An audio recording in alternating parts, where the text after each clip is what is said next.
जी अस्सलाम वालेकुम। कैफ 7 आज के लेक्चर का आगाज करते हैं। Lecture number 64। आज के लेक्चर में हम क्या सीखने जा रहे हैं? टॉपिक है बजटिंग का। प्रॉफिट एंड लॉस का बजट बनाना हमने सीख लिया।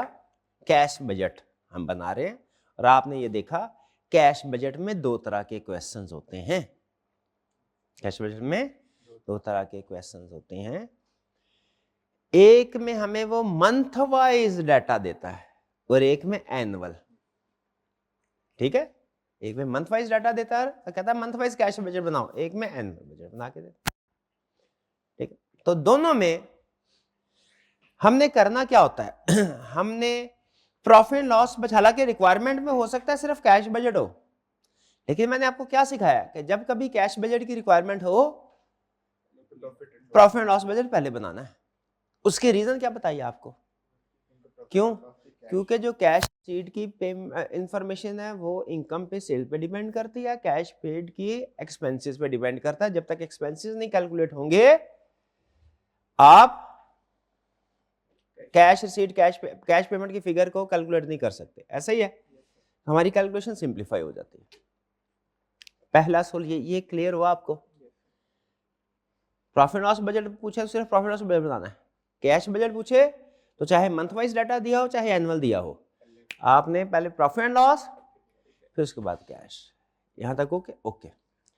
अच्छा, कैश बजट में अब आपको पता है बजटिंग में वैसे ही वो आपने देखा होगा वो एडजस्टमेंट्स नहीं क्रिएट नहीं कर सकता। वो ऐसा नहीं है कि कोई आपके हेड सारे वही रहेंगे। जैसे सेल्स है, जैसे कॉस्ट ऑफ सेल्स है, उसमें मटेरियल है, उसमें लेबर है, उसमें ओवरहेड है, ऑपरेटिंग एक्सपेंसेस है, वेरिएबल है, फिक्स्ड है और डेप्रिसिएशन है। तो आपने देखा लाइन आइटम्स कमोबेश यही रहती हैं। कोई इक्का दुक्का कोई नहीं आ जाए, कुछ सेल्स कमीशन ऐड कर दिया उसने, वो भी रूटीन की होती है, मतलब अनयूजुअल नहीं है तो आ जाए, वरना वो इसमें।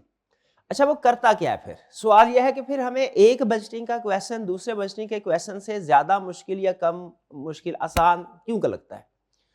उसकी रीजन ये है कि उसने जो आपको इंफॉर्मेशन दी होती है ना, वो कैसे प्रेजेंट कर रहा है, वो यहां से आपको डॉज देता है कि इंफॉर्मेशन स्कैटर्ड करता है। पहला असूल उसका यह है बजटिंग का सवाल बनाने का, क्या? Information scattered. कभी आपको तरतीब से इंफॉर्मेशन नहीं देगा, इसलिए पूरा सवाल पढ़े बगैर आप बजटिंग का क्वेश्चन स्टार्ट करना। वैसे तो हर क्वेश्चन में यह असूल है, बजटिंग में खास तौर पे हो ही नहीं सकता, पहले पूरा क्वेश्चन पढ़ना।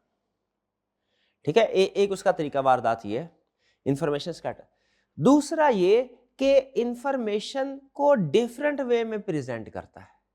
जैसे उसने अगर कैश पेड की फिगर कैलकुलेट करवानी है, कभी वो ओपनिंग क्लोजिंग कैलकुलेट करवाएगा और जो कंजम्पशन या एक्सपेंस है वो खुद दे देगा, कभी वो ओपनिंग क्लोजिंग दे देगा और एक्सपेंस आपसे कैलकुलेट करवाएगा। तरीकाकार वही होगा, opening add expense minus closing is equal to paid. लेकिन क्या करेगा इसमें? खेलेगा कैसे? कभी ओपनिंग क्लोजिंग देगा, कहेगा एक्सपेंस कैलकुलेट करो, कभी एक्सपेंस देगा, कहेगा ओपनिंग क्लोजिंग कैलकुलेट करो। ठीक है, तो इंफॉर्मेशन उसका प्रेजेंट करने का तरीकाकार वो केस टू केस वेरी करे। इससे आपको ये फील हो सकता है कि एक क्वेश्चन दूसरे क्वेश्चन से ज्यादा डिफिकल्ट है, लेकिन याद रखे वो उसका इंफॉर्मेशन प्रेजेंट करने के तरीकाकार से उसने चेंज किया डिफिकल्टी लेवल। क्वेश्चन की नेचर में कोई चेंज नहीं। देखिए फॉर्मेट हम सारा वही, मैंने आपको पहले बताया था, पूरे फाइनेंस में हमने हमारा सोल्व किया है। फॉर्मेट हम इंशाल्लाह सेम रखेंगे लगभग हर क्वेश्चन का, अनलेस कि इक्का दुक्का कोई एक्सेप्शनल क्वेश्चन हो तो अलग केस है। देखिए फॉर्मेट हमारा अभी तक सेम चल रहा है, ठीक है, और कैलकुलेशन भी। लेकिन कुछ जगहों पे जब वो डिफरेंट तरीके से प्रेजेंट करता है इंफॉर्मेशन, तो हमने उसको अंडरस्टैंड करके उसके मुताबिक कैलकुलेशन करनी है। अगर आपको ये फार्मूला पता है, opening add purchases minus closing is equal to paid या रिसीव्ड, तो अब चाहे वो आपको ओपनिंग क्लोजिंग की इंफॉर्मेशन दे, चाहे आपको इनकम या एक्सपेंस फॉर द ईयर की इंफॉर्मेशन दे, ओपनिंग क्लोजिंग देगा तो आप एक्सपेंस कैलकुलेट कर सकते हैं, एक्सपेंस देगा ओपनिंग क्लोजिंग कैलकुलेट कर सकते हैं। इस वजह से तो क्वेश्चन है बजटिंग का क्वेश्चन दूसरे से डिफरेंट हो सकता है, लेकिन कोई लाइन आइटम ही बिल्कुल अलग कर दे ऐसा नहीं होगा। बात समझ आ गई? तो जरा मुझे बताइए कि एक अहम क्वेश्चन आपसे पूछूंगा, अगर आपने उसका जवाब दे दिया तो मतलब अभी तक जो मैंने समझाना था आपको समझा पाया हूं। आगे चलने से पहले एक क्वेश्चन होता है कैश बजट में जिसमें वो मंथ वाइज इंफॉर्मेशन देता है, एक होता है जिसमें एनुअल इंफॉर्मेशन देता है। मंथ वाइज में अमूमी तौर पे जो रिकवरी पॉलिसी होती है या पेमेंट पॉलिसी होती है उसमें आप कैसे फैसला करते हैं। जैसे वो कहता है अगर के रिकवरी पॉलिसी है 30 डेज, क्रेडिट पीरियड है, कस्टमर को अलाउ किया हमने 30 डेज, तो आप कैसे कैलकुलेशन करते हैं वाला, जनवरी की कलेक्शन, जनवरी की सेल फरवरी में कलेक्ट होगी, फरवरी की सेल मार्च में और मार्च की सेल अप्रैल में। अगर मंथ वाइज डाटा हो और कहे क्रेडिट पीरियड 60 डेज है, फिर कैसे कैलकुलेशन करते हैं?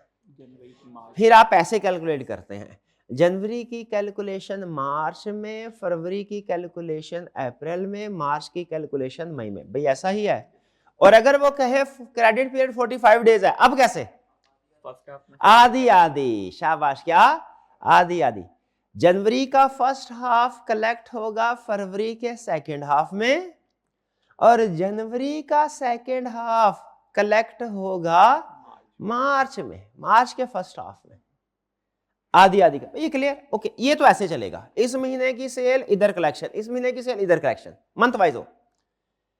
लेकिन जब उसने एनुअल सेल आपको दी हो, एनुअल परचेजेस आपने कैलकुलेट की हो, एनुअल एक्सपेंसेस दिए हो, एनुअल, फिर आप ऐसे नहीं करेंगे इस साल की कलेक्शन इस साल में जाएगी, इस साल की कैलकुलेशन इस साल में जाएगी। भैया वो उस साल की कैलकुलेशन ज्यादातर तो उसी साल में कलेक्ट हो रही है। अब फिर कैलकुलेशन ऐसे नहीं हो, अब कैसे कैलकुलेशन होगी ये मुझे बताएं। ओपनिंग क्लोजिंग बैलेंस से, शाबाश। यही वो कंसेप्ट है जिसके लिए पहले वर्किंग कैपिटल आपको करवाया गया। आप वो वर्किंग कैपिटल की रेशियो जो होती है टर्नओवर रेशियो, उसकी मदद से ओपनिंग क्लोजिंग बैलेंस कैलकुलेट करते हैं, फिर कैश रिसीव्ड कैश पेड की फिगर आती है। भाई समझ रहे हैं? Cash budget month wise information हो तो कैसे कैश रिसीव्ड कैश पेड की फिगर कैलकुलेट कर दिया है। इस महीने की क्रेडिट सेल इस महीने में कलेक्ट होगी, इस महीने की क्रेडिट सेल, इसमें रेशियो कैलकुलेट नहीं करनी, इसमें इस महीने मैच कर दो, इस महीना इधर आएगा, ये महीना इधर आएगा, मंथ वाइज इंफॉर्मेशन में। और अगर एनुअल इंफॉर्मेशन हो फिर क्या करना होता है, फिर कैश रिसीव्ड कैश से कैलकुलेट, एनुअल एक्सपेंस दिया हो, एनुअल इनकम दी हो, कैश रिसीव्ड कैश पेड कैसे निकलता है? ओपनिंग क्लोजिंग रेशियो से। मंथ वाइज दिया हो तो फिर रेशियो नहीं। ये बात समझ रहे हैं? ओके, आइए अब जरा ये क्वेश्चन देखते हैं। सादिक लिमिटेड, सबसे पहले requirement compute the budgeted net cash inflow outflow for the year ending 31 दिसंबर 2018। 31 दिसंबर 2018 का बजट कैलकुलेट करना है। पहला सवाल मेरा, भैया वो कैश इनफ्लो आउटफ्लो को अंडरलाइन करें। वो तो कैश इनफ्लो आउटफ्लो रिक्वायरमेंट है। ये भाईजान को मैंने ये टास्क क्यों दिया है कि ऊपर देखे, ऊपर ये सारा, हाँ प्रॉफिट लॉस यहां तक बन रहा है, क्यों बन रहा है? प्रॉफिट लॉस का टारगेट क्यों दिया? ये रिक्वायर्ड तो नहीं है, हाँ ये हमारी वर्किंग है। जब तक आपको सेल्स इनकम नहीं पता चलेगी कैश रिसीव्ड कैलकुलेट नहीं कर सकते। जब तक आपको पता नहीं चलेगा परचेजेस कितनी है, कैश पे टू क्रेडिट कैलकुलेट कर ही नहीं सकते। जब तक एक्सपेंस पता नहीं चलेगा कि एक्सपेंस की पेमेंट कितनी की है, कैलकुलेट कर ही नहीं सकते। ये बात पता है ना? चले आइए चलते आगे। आई कैप नॉर्मली उसके स्टूडेंट को देखेंगे, उसने कैश रिसीव्ड के साथ ही कैलकुलेशन फिट की, वो बड़ी कॉम्प्लेक्स हो जाती है, वो मुझे खुद नहीं समझ आती, वो आधा घंटा लग जाता समय किया गया उसने। जैसे इन्वेस्टमेंट अप्रेजल में भी प्रॉब्लम होती थी ना, हालांकि टैक्स की नेचर अलग है, टैक्स का डिपार्टमेंट अलग है, उसकी कैलकुलेशन अलग होती है। हमारे लिए टैक्स की कैलकुलेशन में एक ही इंफॉर्मेशन अहम होती है इन्वेस्टमेंट अप्रेजल के हवाले से, वो क्या है? कैश रिसीव्ड और कैश पेड। वो क्या करता है, इन्वेस्टमेंट अप्रेजल के अंदर ही टैक्स की कैलकुलेशन घुसा देता है, वो पता नहीं चलता, पहले क्या ऐड कर रहे हैं, फिर क्या लेस कर रहे हैं, फिर वो मेरा दिमाग घूम जाता है। आपका भी घूम जाता होगा, आपने भी वो देखे नहीं है, किए नहीं है सोल्यूशन में। हाँ चले छोड़े इसको। तो बहरहाल आइए अब देखते हैं कैश में। तो हमने प्रॉफिट लॉस बजट बनाया, एग्रीड। आगे चलते हैं। प्रॉफिट बजट आप नेक्स्ट पेज पे बना ले तो अच्छा है, मतलब हम तो ऊपर नीचे बनाते हैं ना, आपने क्या करना है, हाँ नेक्स्ट पेज, ताकि उसे पता चले वर्किंग बाद में की है, पहले क्वेश्चन मेन किया है। ठीक है, पहले भी कर ले, प्रॉब्लम कोई नहीं, लेकिन बेहतर है। अच्छा चलिए अब पढ़ते हैं, पहले स्टार्ट करें जी पढ़ना। कह रहा है Sadiq limited is the process of preparation of budget for the year ending 31 December 2018. Following are extracts for the statement of profit loss for the end 31 December 2017. यानी एनुअल डाटा दे रहा है। इससे मुझे ये समझ आई क्या, एनुअल डाटा दे रहा है वो, पिछले साल का एनुअल दिया उसने और उसकी बेस पे क्या कह रहा है, मेरे को इस साल का बजट बना के दो। हमने कहा मसला ही कोई नहीं। सेल्स 30% कैश सेल्स, तो फौरन वो काम करें जो आप करते होते हैं, जो इंफॉर्मेशन जिसका ब्रेकअप अवेलेबल है वो तो बनाएं, ऐसे ही है ना। तो इसका फौरी तौर पे ब्रेकअप बना लें कि ब्रैकेट यहां पे लगा के देखें, इसका 30% कैलकुलेट करके लिखे कैश इतने और फिर क्रेडिट सेल इतने हैं।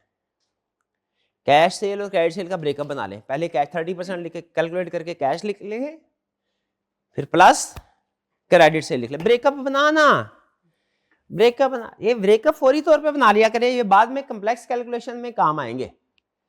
उधर उस वक्त दूसरी बड़ी कैलकुलेशन में घूमे होते हैं तो छोटी छोटी कैलकुलेशन के हिस्से नहीं करने पड़ते। अब याद है वो सेल प्राइस भी साथ साथ कैलकुलेट करवाई हुई है आपसे। अगर वो यूनिट देता तो हम क्या, कैश और क्रेडिट सेल दे रहा है तो कैश और क्रेडिट के दो हिस्से कर दिए, बाइफरकेशन कर दी, बाइफरकेशन साथ साथ ही कर दे। अगर वो यूनिट बताता तो मैं आपसे क्या कहता भला, पर यूनिट प्राइस कैलकुलेट। शाबाश, चले ये हो गया। कॉस्ट ऑफ गुड्स सोल्ड है 4000, इसका कोई ब्रेकअप से नहीं दिया हुआ, दिया होता तो इसको भी चले यार छोड़े, हर एक का ब्रेकअप लाजमी तो नहीं है, नहीं है तो नहीं है। ग्रॉस प्रॉफिट है, इसका कोई लेना देना नहीं है। ऑपरेटिंग एक्सपेंस है 1250, इसका भी कोई ब्रेकअप शेकअप दिया होता ना, इसके भी इसे 2-3 कर देते हम।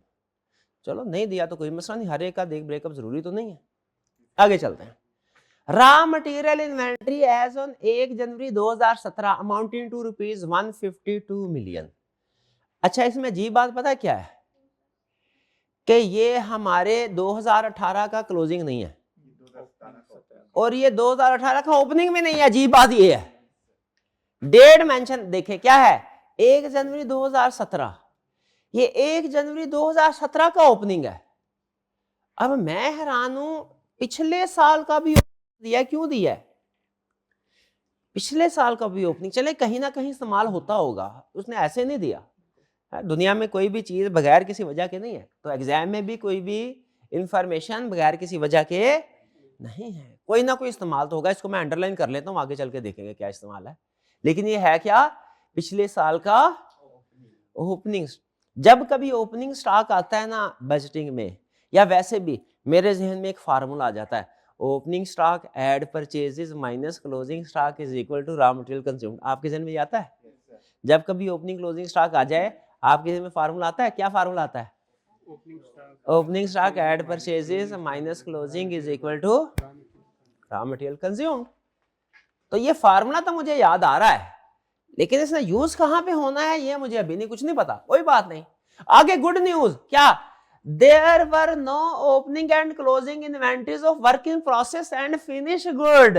ये हुई ना बात, ये हुई ना बात। वर्क इन प्रोसेस तो होता ही नहीं होता बजटिंग में, रेयर केस में होगा कोई होगा। वो कॉस्ट काउंटिंग में उसको इतनी डिटेल में टेस्टिंग करता है, बजटिंग में वर्क इन प्रोसेस रेयर, इक्का दुक्का कोई क्वेश्चन है जिसमें वर्क इन प्रोसेस उसने पूछा, इक्का दुक्का, उसमें भी सिंपल कैलकुलेशन है रेयर केस में। तो ये वर्किंग प्रोसेस तो होता नहीं, ये तो हमें पता था। लेकिन ये जो उसने अगली बात है, इससे बड़ी खुशी हुई, फिनिश गुड का शुक्र है, एब्जॉर्प्शन और मार्जिनल से जान छूटी। जब कभी फिनिश गुड आ जाता है तो हमें क्या करना पड़ता है, फिर देखना पड़ता है एब्जॉर्प्शन के मार्जिनल। वैसे वो भी इतना मसला नहीं है, क्यों मसला नहीं है भला? हमने सिर्फ ये हिसाब लगाना है कि उसमें फिक्स को अलग करना है कि नहीं करना, किया था ना एक क्वेश्चन में। लेकिन ना ही जो काम ना ही करना पड़े वही अच्छा है। तो वर्किंग प्रोसेस फिनिश गुड नहीं है, गुड न्यूज बैड न्यूज।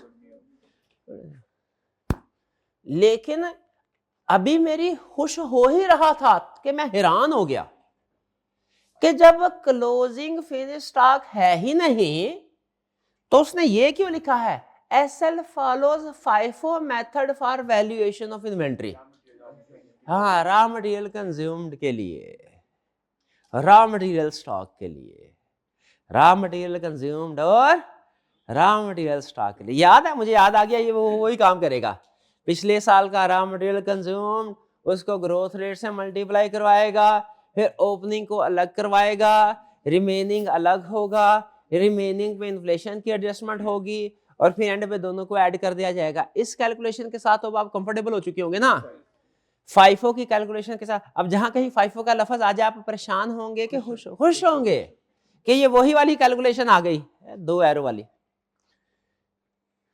आगे चलते हैं। Following are the projection to be used in the preparation of budget.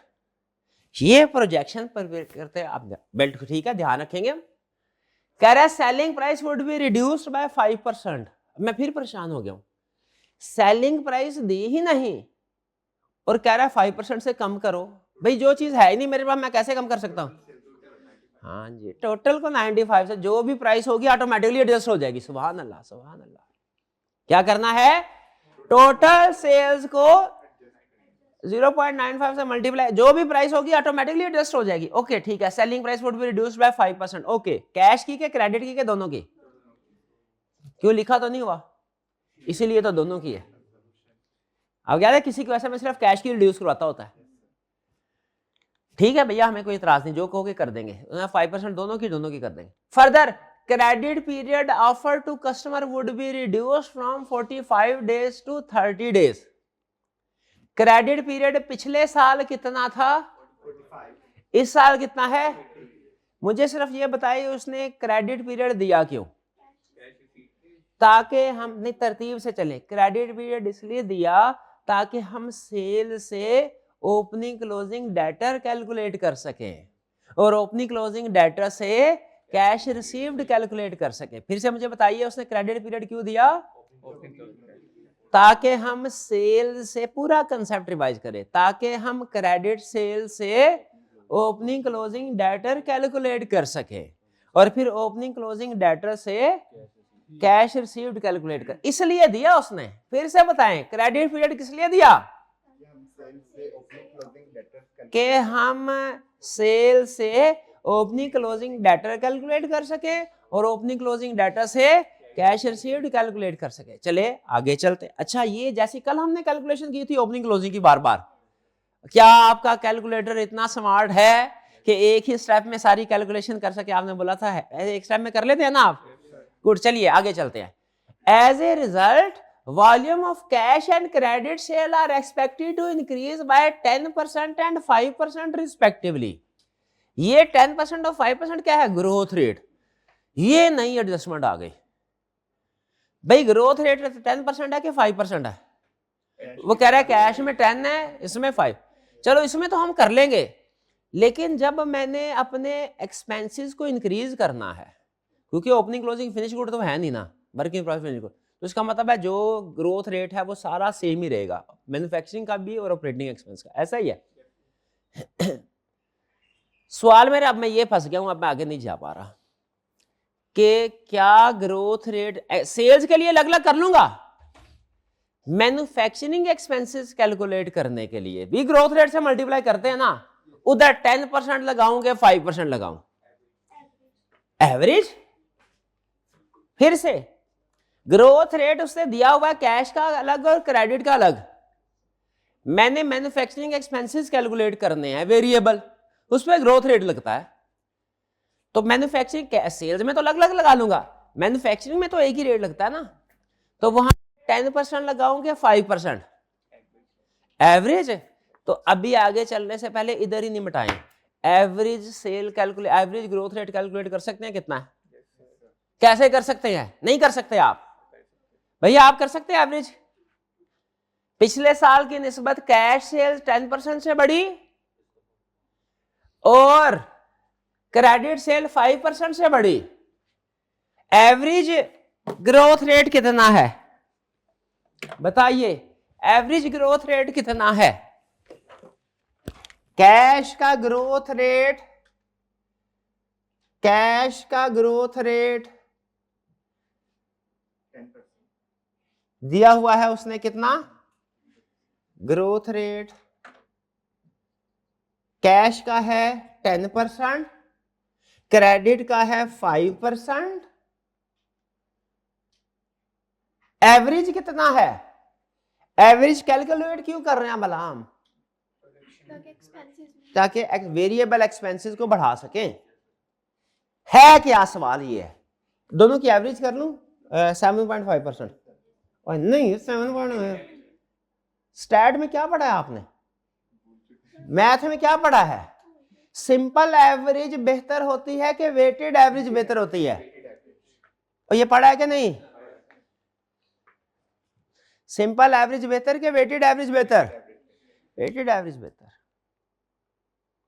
तो बताइए वेट क्या है, कैश सेल का वेट क्या है, कैश सेल का वेट, टोटल सेल में से कैश कितने परसेंट है, 30%। तो ये है वेट, कैश सेल बड़ी है 10%, जो कि कैश सेल है टोटल सेल का 30%, यानी 0.3। क्रेडिट सेल कितनी है, तो जरा करें अब, ग्रोथ रेट कितना आया, वेटेड ग्रोथ रेट कितना आया, वेटेड वाला 0.10 मल्टीप्लाइड बाय 0.3, 0.03, और 5% 0.05 इंटू 0.7, 0. और ये टोटल कितना आ गया 0.0, यानी मतलब 6.5। ये ग्रोथ रेट देखें। पहले मुझे वो सवाल बताए, आप सोच रहे होंगे कैलकुलेट कैसे किया, ना ना ना, पहले मुझे बताएं कैलकुलेट क्यों किया, ग्रोथ रेट कैलकुलेट एवरेज क्यों किया,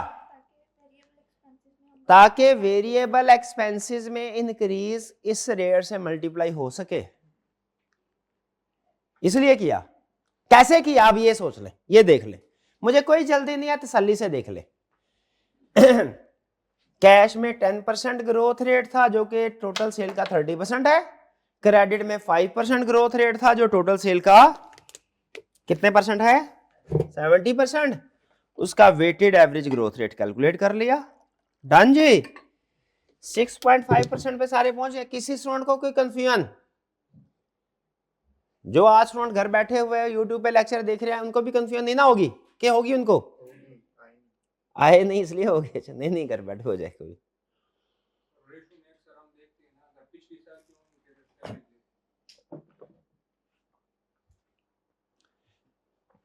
अगर उसने ये ना बताया होता कि कैश सेल कितने परसेंट है, क्रेडिट सेल फर्ज करें, तो फिर शायद आप एवरेज ले लेते, वैसे वो क्वेश्चन में बताता होता है। चलिए जी आगे चलते हैं, यहां तक हमने कर लिया। नेक्स्ट अब आगे क्या है एडजस्टमेंट, आगे कह रहा है जी कि ratio of manufacturing cost was 5:3:2 for raw material, labor and factory overhead respectively। मुझे याद है ये हमने किसी और क्वेश्चन में भी किया था। जब ये रेशो देता है तो उसका मतलब क्या है, हमने रिवर्स वर्किंग करके कॉस्ट ऑफ सेल्स कैलकुलेट की थी इस क्वेश्चन में, cost of goods manufacturing cost, और फिर मैन्युफैक्चरिंग कॉस्ट को 3 हिस्सों में तोड़ा था, याद है। लेकिन इस क्वेश्चन में तो उसने हमें खुद से ऑलरेडी कॉस्ट दी हुई है, क्या करें, क्या इसको बाइफरकेट कर सकते हैं, हाँ करें भी, जो काम हो जाए वही अच्छा। बाइफरकेशन, ये बाइफरकेशन और मिसिंग फिगर कैलकुलेट तो साथ साथ कर लिया करें, जरा करें। कॉस्ट ऑफ गुड्स सोल्ड में 4000 है टोटल, और नीचे ये उसने क्या दिया हुआ है कि मैन्युफैक्चरिंग, ये मैन्युफैक्चरिंग कॉस्ट ही है ना, कॉस्ट ऑफ गुड्स सोल्ड और कॉस्ट ऑफ गुड्स मैन्युफैक्चर्ड में फर्क होता है फिनिश स्टॉक ओपनिंग क्लोजिंग का, याद है कॉस्ट काउंटिंग में पढ़ा होगा आपने, और वो है नहीं, जब वो है नहीं या सेम हो तो मतलब सेम आ जाती है, और वर्किंग प्रोसेस भी नहीं है, तो जो कॉस्ट ऑफ गुड्स मैन्युफैक्चर्ड है वही मैन्युफैक्चरिंग कॉस्ट आ गई। तो मैन्युफैक्चरिंग कॉस्ट क्या है 5:3:2 करें इसको, मटेरियल कितना आएगा 4000 मल्टीप्लाई बाय 5/10, 5 और 3 8, 8 और 2 10। ये कैलकुलेशन समझ आ रही है ना। अच्छा अगर कोई स्टूडेंट ऑनलाइन व्हाट्सएप ग्रुप में कहे सर मुझे ये कैलकुलेशन समझ नहीं आई कि ये आपने 4000 से मटेरियल को 2000 कैसे किया है, तो क्या बताऊं उसको कैसे किया, पीआरसी की किताब को नहीं, हम माइंड कर जाएगा ना ना, हमने कहना है ये 5:3:2, इसका मतलब मटेरियल है, ये टोटल करें तो 10 होता है, मटेरियल है 5/10, लेबर है 3/10 और एफओएच है 2/10, तो मटेरियल कितना हुआ, इसके 3 हिस्से वो त्रिशूल बना ले, क्या बनाते होते हैं वो 3, ट्री। फोर्थ मटेरियल होगा 4000 मल्टीप्लाई बाय 5/10, लेबर होगा 4000 मल्टीप्लाई बाय 3/10, एफओएच होगा 4000 मल्टीप्लाई बाय 2/10। करे जरा, एक होगा 2000 आ जाएगा और फिर आएगा 3/10, 4 थी 1200 और फिर आएगा 800, 4000 1200 800। डन जी। आगे चलते हैं। All operating expenses and 20% of factory overhead are fixed. 20% of factory overhead are fixed. चले भैया, फैक्ट्री ओवरहेड किधर है? अब फैक्ट्री ओवरहेड को आगे मजीद कर लें दो हैं, मैन्युफैक्चरिंग एक्सपेंसेस, फैक्ट्री ओवरहेड 80% हो जाएगा हमारा वेरिएबल और 20% हो जाएगा फिक्स। यानी 800 था ना, 800 का मजीद 80% 640 हो जाएगा हमारा वेरिएबल और 160 हो जाएगा फिक्स। भाई समझ आ रही है?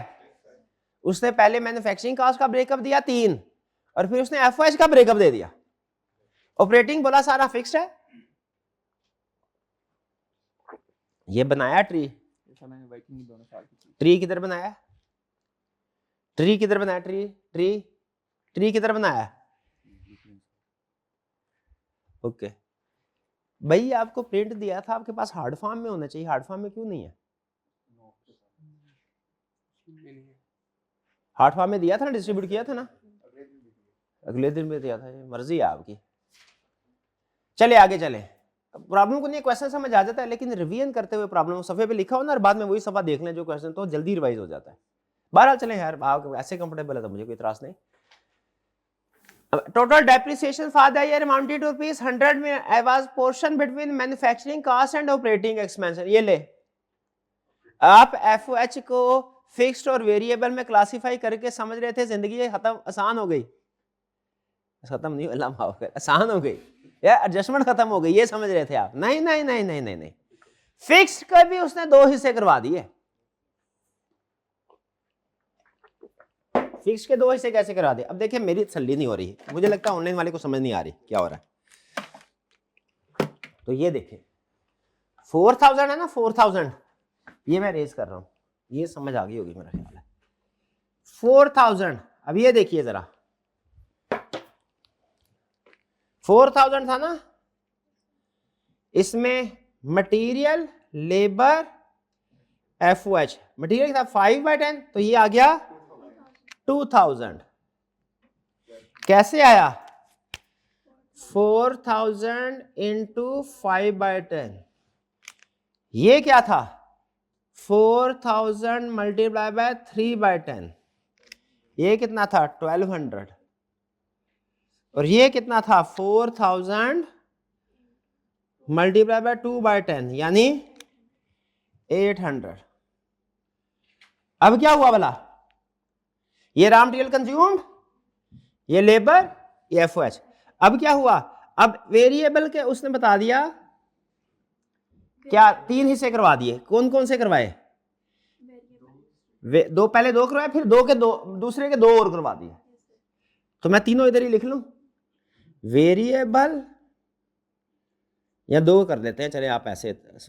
फिक्स्ड वेरिएबल कितना था? 80%, वो कितना हो गया? 640, 640। फिक्स कितना है? 160। अब 160 में क्या कह रहा है? डेप्रिसिएशन भी है। डेप्रिसिएशन कितनी है?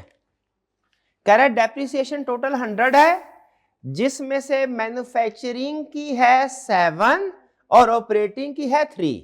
मैन्युफैक्चरिंग में 7 यानी 70 जाएगी। 100 को 7 और 3 में बाइफरकेट करे तो 70 और 30 बनता है। तो फिक्स इसका मतलब ये हुआ, जो 160 था इसमें भी 2 हिस्से हो गए इसके। क्या? 70 डेप्रिसिएशन अलग हो गई और 90 फिक्स्ड हो गया। भाई ये समझ आया आपको? 90 और 70, ठीक है। ये हमारा है फिक्स्ड। चलिए आगे चलते हैं। Depreciation for the wood remain the same, चलो अगले साल भी सेम ही रहेगी। Raw material inventory would be maintained and 30 days of consumption. भाई ये क्यों उसने बताया डेज, एनुअल वाले फिगर दी हुई हैं तो डेज बता रहा है, क्यों? स्टॉक का balance opening closing stock calculate कर सके, ठीक है। ये इंफॉर्मेशन से क्यों दिया मुझे बताया, raw material inventory would be maintained eight 30 days of consumption, ताकि आप रॉ मटेरियल का क्लोजिंग स्टॉक कैलकुलेट कर सके। ये इंफॉर्मेशन क्यों दी है कि रॉ मटेरियल 30 डेज का मेंटेन करना है। ये इंफॉर्मेशन क्यों दी है, क्लोजिंग स्टॉक कैलकुलेट करने के लिए।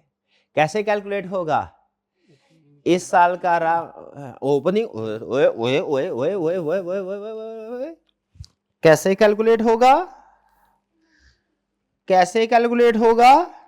अगर उसने इन्वेंट्री के डेज दिए हुए हैं कि इन्वेंट्री 30 डेज पे मेंटेन होगी, तो इन्वेंट्री का बैलेंस कैसे कैलकुलेट होगा, raw material consumed divided by 360 multiplied by 30।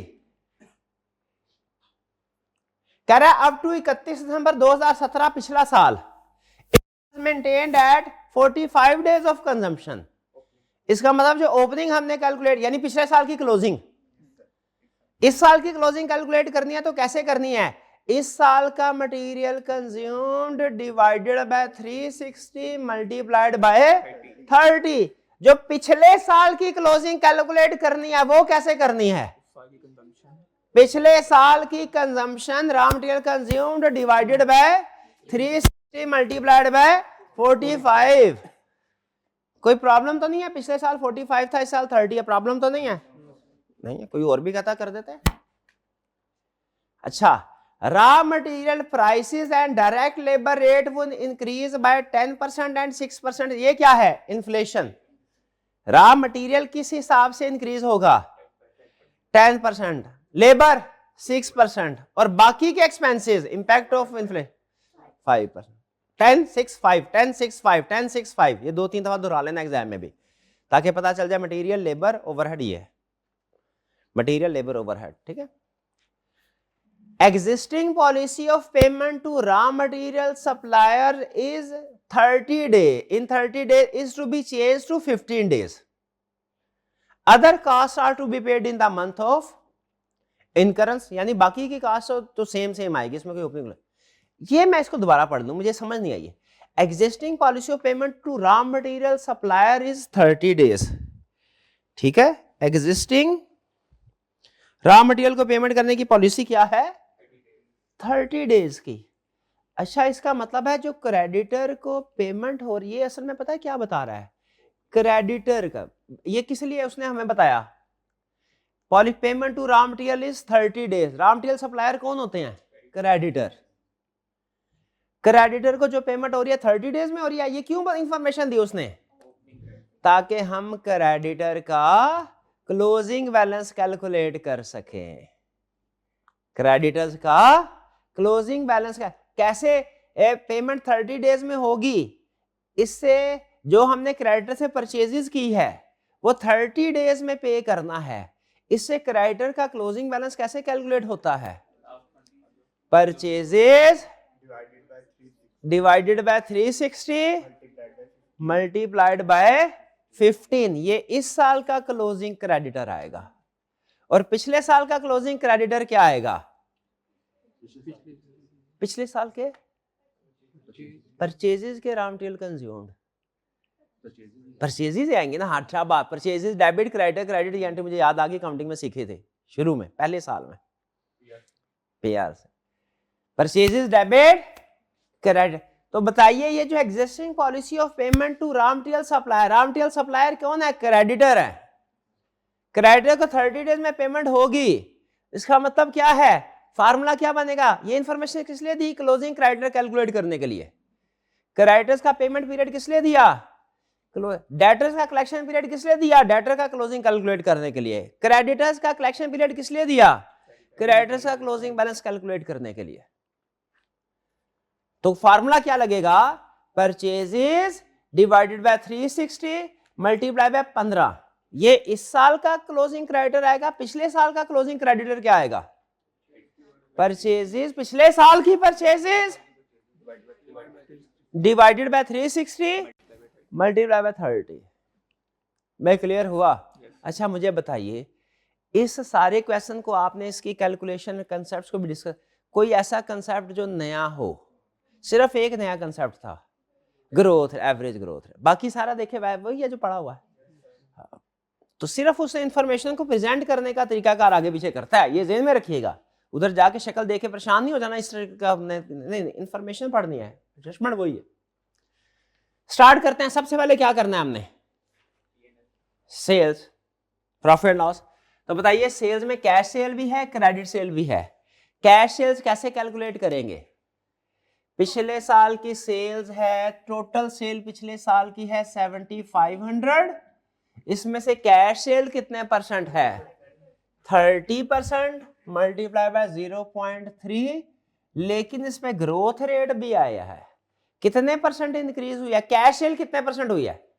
अब ये चूंकि कैश और क्रेडिट लग ही जाएगी, इनटू 10%। क्या कोई प्राइस में भी इंक्रीज आया है? प्राइस में डिक्रीज आया है, तो ये फिर आ जाएगी 0.95। जरा देखें, हो गया। पिछले साल की sale multiplied by cash sale multiplied growth rate, इस साल की सेल प्राइस से मल्टीप्लाई क्या, इस साल का रेवेन्यू आ गया। कैश रेवेन्यू कितना आया? कैश 2351। पहला चेक पॉइंट मैच कर लें, सॉल्यूशन के साथ मैच करते जाए, कैलकुलेशन फाइनल है। ओके, आगे चलें। क्रेडिट सेल, क्रेडिट सेल कितनी है? पिछले साल की टोटल सेल मल्टीप्लाई बाय 0.7 पिछले साल की क्रेडिट सेल, फिर क्या ग्रोथ हुआ है? यस, कितने परसेंट? 5%। क्या प्राइस में भी कोई चेंज आया है? डिक्रीज आया है। अच्छा, 0.95। कैलकुलेशन देखे, समझ आई है? हर कैलकुलेशन के साथ कंसेप्ट जुड़ा है, वो ज़हन में रखना है। पिछले साल की टोटल सेल, पिछले साल की क्रेडिट सेल, इस साल की सेल क्रेडिट सेल, इस साल का रेवेन्यू 5237। चेक पॉइंट मैच कर लें। पहुंच गए इधर, कैलकुलेशन आपकी मैच हो गई सर। आगे चलते हैं। नेक्स्ट क्या है हमारा? Raw material. अब क्या कर रहा है? ओपनिंग स्टॉक इस साल का, इस साल का ओपनिंग स्टॉक दिया उसने कहीं? ये है नहीं। हाँ, ये 152 इस साल का, पिछले साल का पता नहीं क्यों दिया है उसने। चलो, कोई कहीं ना कहीं यूज होता होगा। दुनिया में कोई भी चीज अल्लाह ताला ने बगैर मकसद के नहीं बनाई, कोई ना कोई मकसद तो होगा, देख लेंगे। चलो, जो जो इंफॉर्मेशन है वो तो निपटाएं। क्या पिछले साल का रॉ मटेरियल कंज्यूम्ड है हमारे पास? पिछले साल का रॉ मटेरियल कंज्यूम्ड है भाई? ये क्या था? 2000 रॉ मटेरियल कंज्यूम्ड है। अच्छा मुझे बताइए, क्या हम इस साल का रॉ मटेरियल कंज्यूम्ड कैलकुलेट कर सकते हैं? कैसे कैलकुलेट कर सकते हैं? पिछले साल का raw material consumed multiplied by growth. Attentive होके सुनिएगा। पिछले साल का रॉ मटेरियल कंज्यूम्ड, अब यहां पे कैलकुलेशन हो रही है रॉ मटेरियल कंज्यूम्ड की। इस साल का तो नहीं दिया, क्या पिछले साल का रॉ मटेरियल कंज्यूम्ड दिया उसने? अच्छा, क्या है रॉ मटेरियल कंज्यूम्ड पिछले साल का? 2000 मल्टीप्लाई में क्या करें? Growth rate. कौन सा ग्रोथ रेट? 10% के 5%? एवरेज 1.065। ठीक है जी। क्या इसको फौरी तौर पे इन्फ्लेशन रेट से मल्टीप्लाई कर लूं? क्यों ना करूं? 5। अब इसको मल्टीप्लाई करके देखें क्या आंसर आया? 2130। ये हमारा है ग्रोथ रेट इन्फ्लेशन के बगैर, जो इस साल हमें मटेरियल चाहिए।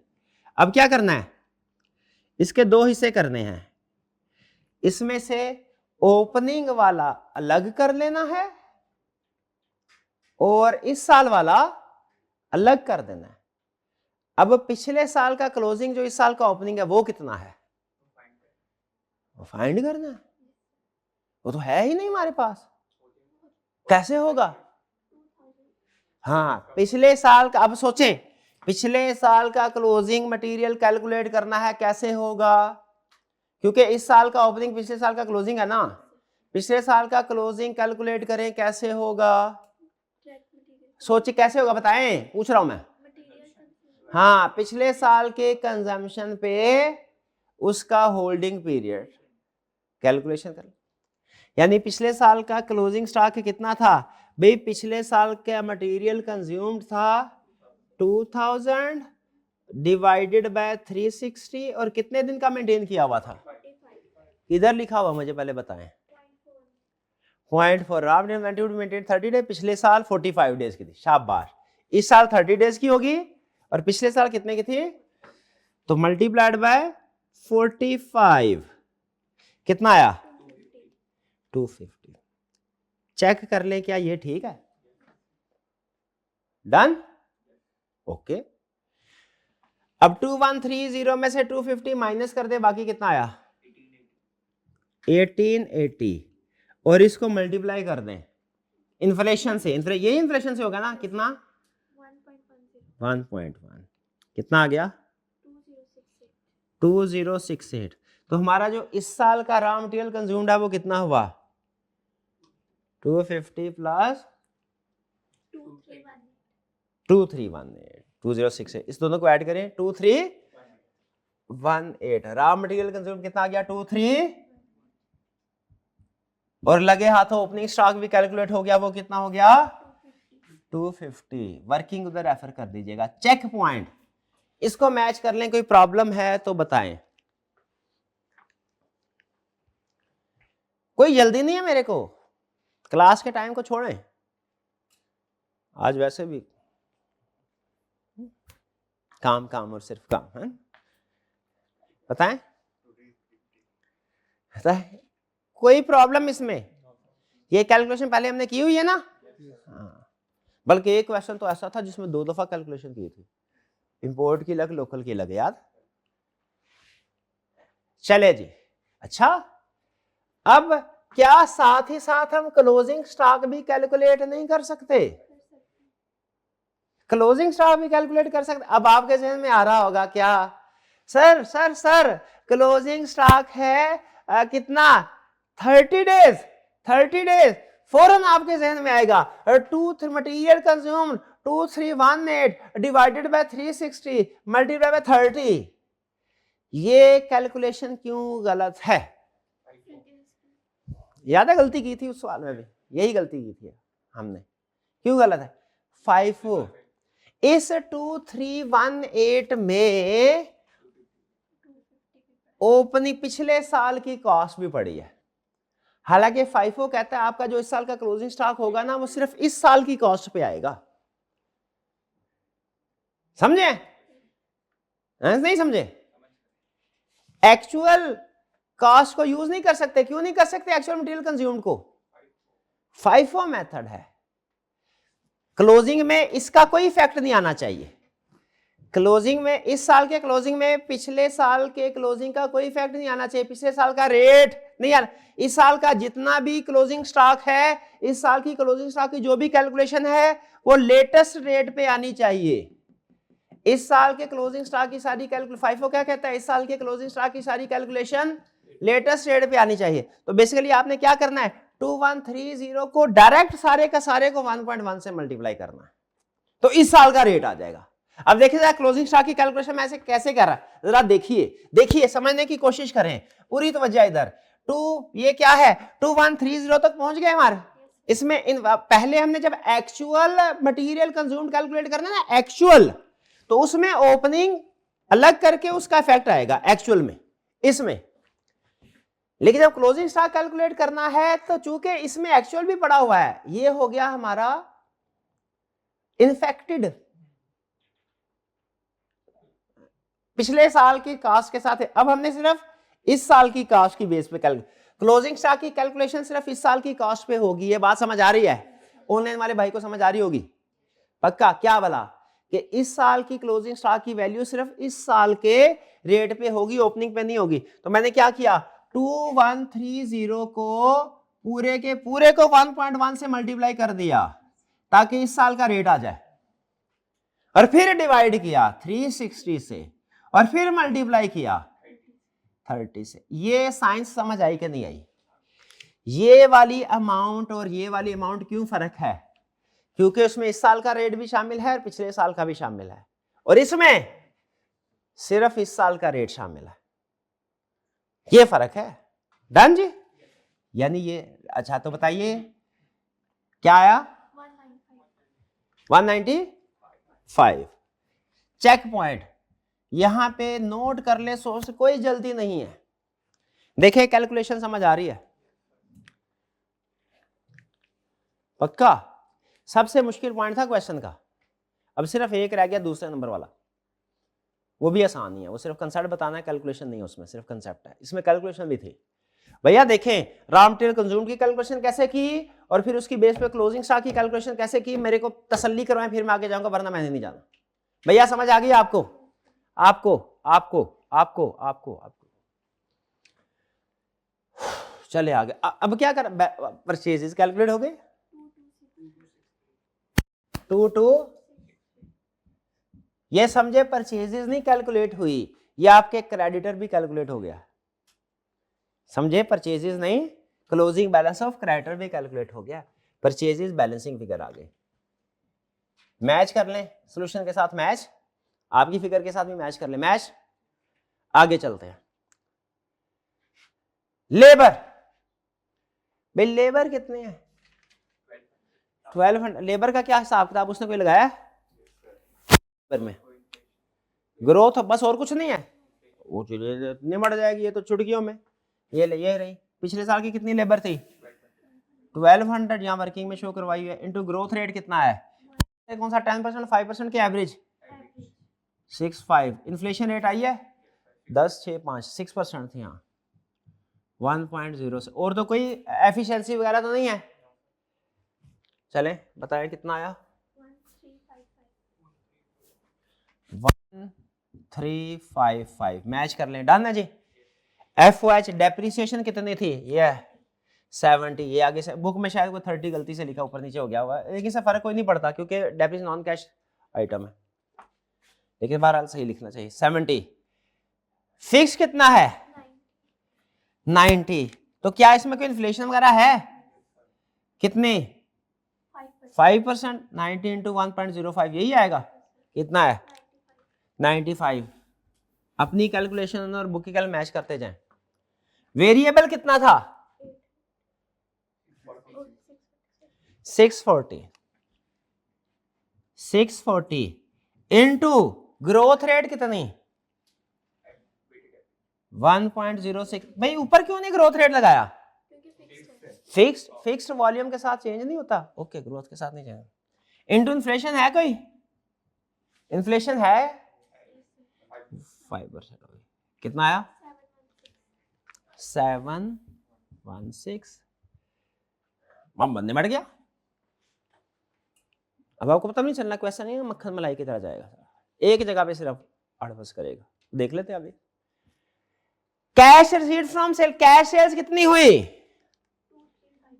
2351। ये तो एज इट इज आ गया,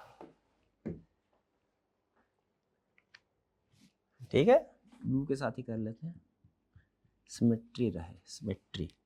2351 ये 2 है। और क्या? Credit, cash received from credit sale कैसे आएगा? हाँ याद आया, क्या? Opening debtors plus sales, credit sale during the year minus closing debtor. ये कैलकुलेशन यही है ना? ओपनिंग डेटर कितने हैं? अब देखें पिछले साल के ओपनिंग डेटर्स कितने हैं? इस साल के ओपनिंग पिछले साल के क्लोजिंग है। पिछले साल के क्लोजिंग कितने थे? पिछले साल की क्रेडिट सेल के कितने थे, कितनी कलेक्शन हो रही थी, किधर लिखा हुआ, फर्स्ट में, हाँ ये credit period offer to customer would be reduce from 45 days to, यानी पिछले साल का बैलेंस क्या था 45 डेज का। तो बताइए पिछले साल के डेटर्स कैसे आएंगे, हाँ पिछले साल की क्रेडिट सेल जो कितनी है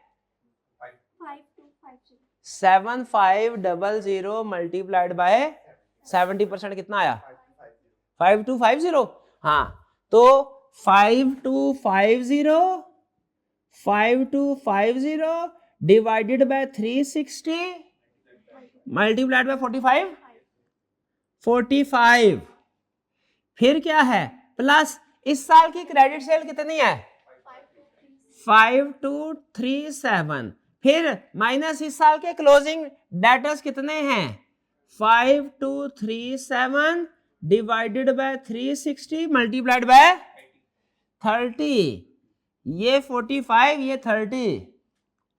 क्या आपका कैलकुलेटर ये कैलकुलेशन कर सकता है एक स्टेप में, क्या कहता है वो 5457, चले जी मैच कर लें 5457, टोटल शेड्यूल करने की जरूरत नहीं होती। डन जी, कुछ समझ आई, चले अब आ जाते हैं मटेरियल की तरफ। तो भाई मटेरियल का भी तो सेम ही होगा क्या,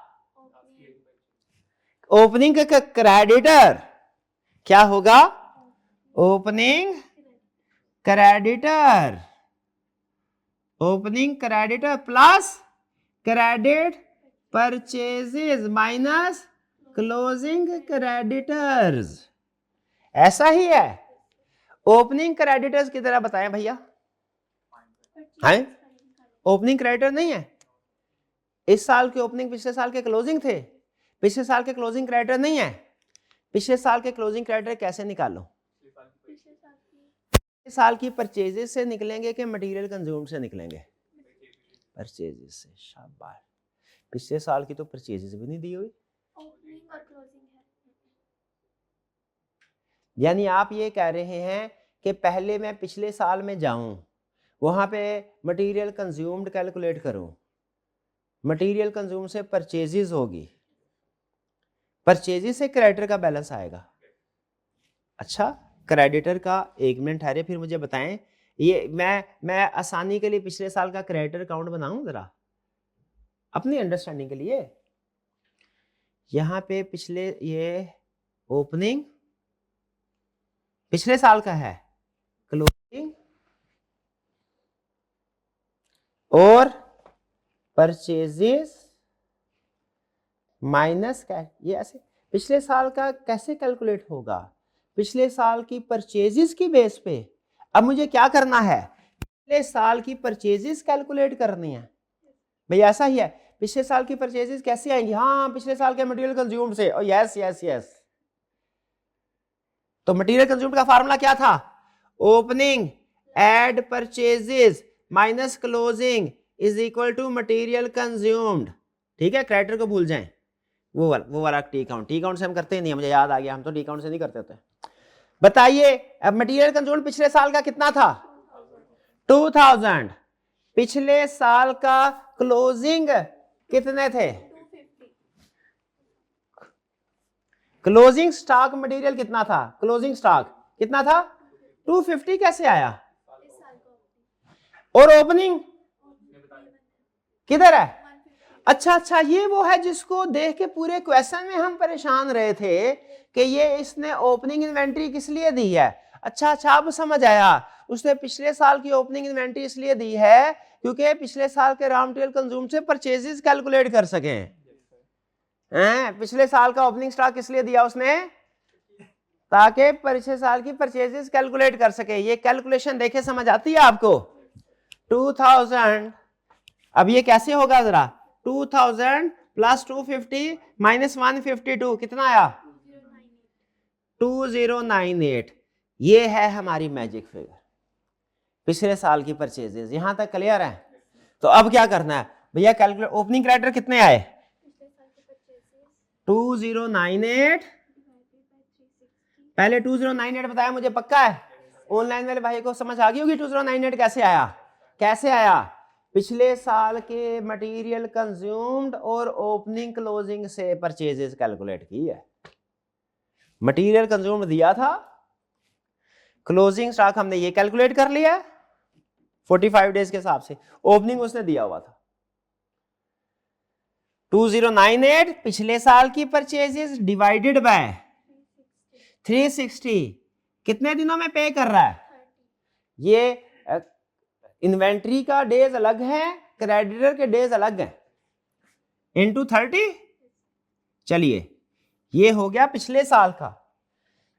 इस साल की परचेजेस कितनी है?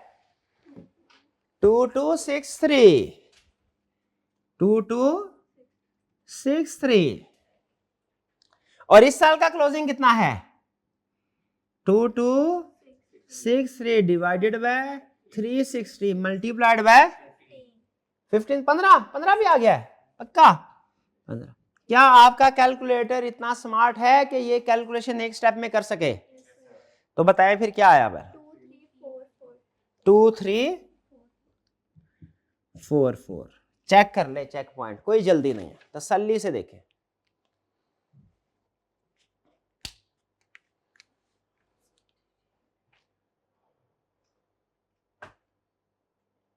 नन जी ये एक समझ आ गया ना कैसे है 2098? इसको समझने कैसे है? ये दूसरी सबसे मुश्किल या ट्रिकी इसमें जो एडजस्टमेंट थी वो ये थी। पिछले साल के रॉ मटेरियल कंज्यूम का पिछले क्लोजिंग बैलेंस निकाला, उससे फिर ओपनिंग दिया था, बैलेंसिंग करा। अब बाकी क्या कह रहा है?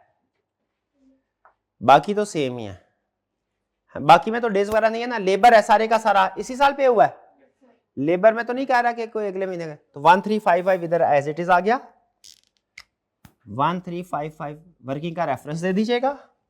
एफओएच फिक्स्ड भी सेम है 95, एफओएच वेरिएबल भी सेम है 716। और क्या रह गया? ऑपरेटिंग एक्सपेंसेस किधर है? ऑपरेटिंग एक्सपेंसेस पिछले साल कितने थे? 1250।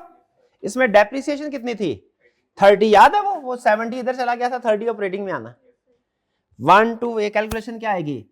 12 ऊपर नहीं लिखी हमने, है ना, ऊपर नहीं ना लिखी, कोई बात नहीं, इधर लेते हैं 1। ये सारी कैलकुलेशन आप नीचे भी शो करवा सकते हैं प्रॉफिट लॉस बनाए बगैर, लेकिन वो कॉम्प्लेक्स हो जाता है, मैं उसे रिकमेंड नहीं करता। करना चाहे कर सकते हैं कि आपको सोल्यूशन ऐसे ही हुआ, मिक्स किए हो उसने। 1250 माइनस 30 डेप्रिसिएशन लेस हो गई, और फिर इन्फ्लेशन कितने परसेंट है? कितना आ गया? 12 मैच कर ले, एक फिगर सोल्यूशन के साथ मैच है, आपकी कैलकुलेशन का मैच है, कोई इंफॉर्मेशन रह तो नहीं गई? ये था आपका क्वेश्चन।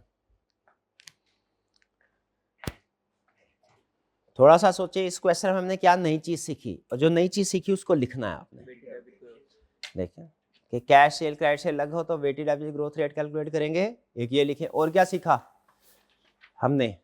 क्लोजिंग स्टॉक की वैल्यूएशन से पहले सीखी हुई है, लेकिन वो अच्छी चीज थी कि मटेरियल कंज्यूम्ड के लिए फाइफो का मतलब क्या है? मटेरियल कंज्यूम्ड के लिए ओपनिंग स्टॉक को अलग करना है, लेकिन क्लोजिंग स्टॉक की वैल्यू के लिए अलग नहीं करना। समझे? क्या समझे? फाइफो का मतलब लिखें, फाइफो का मतलब है मटेरियल कंज्यूम्ड कैलकुलेट करते हुए ओपनिंग स्टॉक अलग करना है, लेकिन क्लोजिंग स्टॉक कैलकुलेट करते हुए अलग नहीं करना ओपनिंग। ठीक है? यही किया ना हमने, सारी कैलकुलेशन को हमने एक सेंटेंस में समो दिया, ताकि रिवीजन करते हुए आप एक सेंटेंस पढ़े, आपको याद आ जाए, अच्छा ये स्ट्रक्चर ऐसे ऐसे हुआ था। और इस क्वेश्चन में क्या इंफॉर्मेशन? हाँ, पिछले साल की परचेज, ठीक है, ठीक है। तो कैश पेड टू क्रेडिटर के लिए पहले परचेजेस कैलकुलेट करेंगे, ठीक है, और परचेजेस कहां से आएंगी? Material consumed. क्लियर? अब बताइए इस पूरे क्वेश्चन में नई चीज क्या थी जो आपने इससे पहले नहीं की हुई? सिर्फ एक ग्रोथ रेट, ठीक है। या दूसरी चीज ये कि उसने पिछले साल की भी हमसे वो परचेजेस कैलकुलेट करवा ली। उम्मीद तौर पे सिर्फ इस साल की परचेज कैलकुलेट करवाता था, पिछले साल की नहीं करवाता था इसमें। लेकिन जाहिर है मेथड सेम, मेथड तो सेम ही है ना, फर्क तो नहीं पड़ा। कोई question?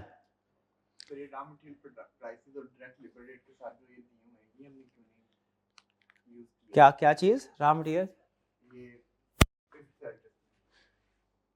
Raw material prices and direct labour rate would increase by 10%। नहीं किए हैं, ये फिफ्थ इन्फ्लेशन है। ये मटेरियल की देखिए 10% और 6% की है। मटेरियल किधर है? ये 10% और लेबर 6%। ये किया है इसको यूज, इन्फ्लेशन रेट थे हमारे। चलिए अभी मजीद असाइनमेंट आपको मिल गई। अब कुछ कंफर्टेबल है बजटिंग के क्वेश्चन के साथ? तो बताइए आपको प्रॉफिट एंड लॉस वाला बजट वाला क्वेश्चन आसान लगता है कि कैश बजट वाला? कितनों को प्रॉफिट लॉस वाला आसान लगता है, कितनों को कैश बजट वाला? हाँ अच्छा, चलिए मुझे कैश बजट वाला वैसे आसान लगता है क्यों, लेकिन आपको सिर्फ इसमें ये होता है हाँ कि रेशो कैलकुलेट करनी होगी। अच्छा लेंथ ही ज़्यादा हो जाता है। चलिए प्रैक्टिस करें, इसकी प्रैक्टिस मजीद करें, ठीक है। अब नेक्स्ट हो सकता है हम कुछ डिफरेंट क्वेश्चन करें क्योंकि सर्विस सेक्टर वाला रह गया, बताया था ना। मैन्युफैक्चरिंग कंपनियां, ट्रेडिंग कंपनियां, सर्विस, सर्विस वाला रह गया। इंशाल्लाह फिर कहेंगे तो कल से, वरना परसों से फिर सर्विस सेक्टर स्टार्ट करेंगे, ठीक है जी। हाँ सैनमा वाला, सर्विस वाला, वही तो सर्विस है सैनमा वाला। एक वो और भी है क्वीन ज्यूल वाला, वो सर्विस की है। सर्विस की तरफ चलेंगे कल, ठीक है, वो उस सेक्टर में आएंगे। लेकिन करना तो है, रेयर है लेकिन करना तो है। हाँ क्वेश्चन सारे करने चाहिए। चलिए जी आज का लेक्चर यहाँ पे खत्म करते हैं। अल्लाह हाफिज।